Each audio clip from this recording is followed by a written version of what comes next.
What's going on, everyone? It's time for another classic 60s film review. Today we're going to talk about an adventure drama film. One of the most classic, enjoyable travel films from the 60s. The motorcycle movie Easy Rider. It was released by the Pando Company July 14th, 1969. And it stars Peter Fonda, who also co-wrote and produced the film. Dennis Hopper, who also co-wrote and directed the film.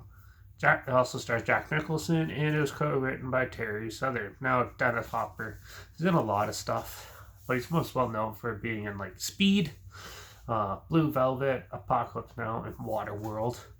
Those are probably the biggest ones that he's been in, besides Easy Rider. This had a budget of only $400,000, and it was actually kind of surprising to see how well they did with it. And the box office earnings of over $60 million. That's quite a big profit. So yeah, this was a huge success in the 60s, where it was more of the dawn of the hippie movement. So there wasn't really any films out yet about that. So this was the dawn of it. Just going out and it's about a group, two friends who meet and decide to go on a motorbike adventure across America and try to find the true American dream and stuff. And they run into some interesting people along the way. They go on an acid trip with some hookers, and all this other crazy things happen. And it's quite the interesting film to watch. It's a little slow.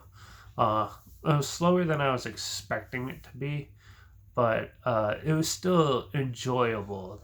The way Dennis Hopper and Peter Fonda and correlate with each other and stuff, and as they have these meaningful conversations and trying to make sense of the world around them, and it was really interesting.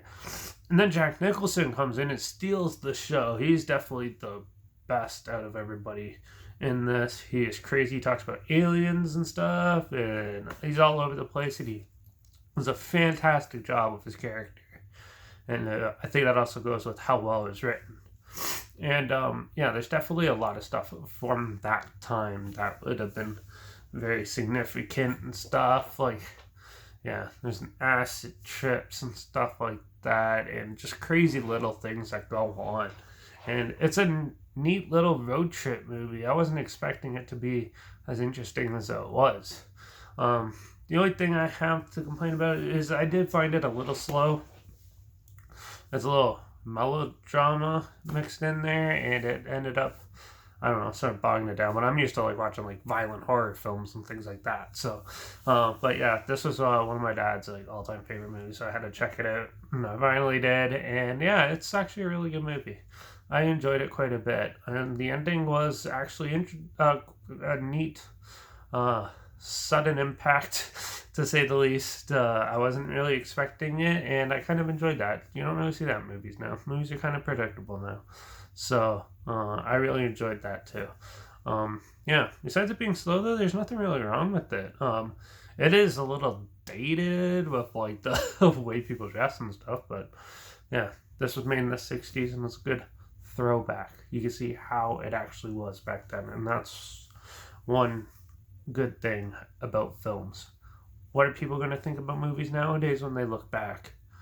Look how trashy that computer generated images look like.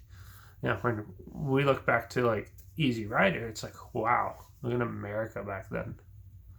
It was so diverse and stuff. It was kind of earlier on, but a little different. And it's a good time capsule of the hippie era and things like that. So yeah, I really enjoyed this movie. I'm going to give it a 4 out of 5, only because the pacing was slow and some of the story was a little odd, I thought. But I think that was just, you have to be either on certain things or be in a certain mood for it. And but if you're not in one of those, it might throw you off. So yeah. But Easy Rider is definitely a bona fide classic. you definitely have to check it out. There's a trailer link down below if it sounds like something you're interested in, if you want to relive it. Also, link down below is my Instagram. That's where I always post clips of films I'm going to review in the future on my stories. I have the film title and hashtag, the subgenre film and a hashtag, so you're aware of it.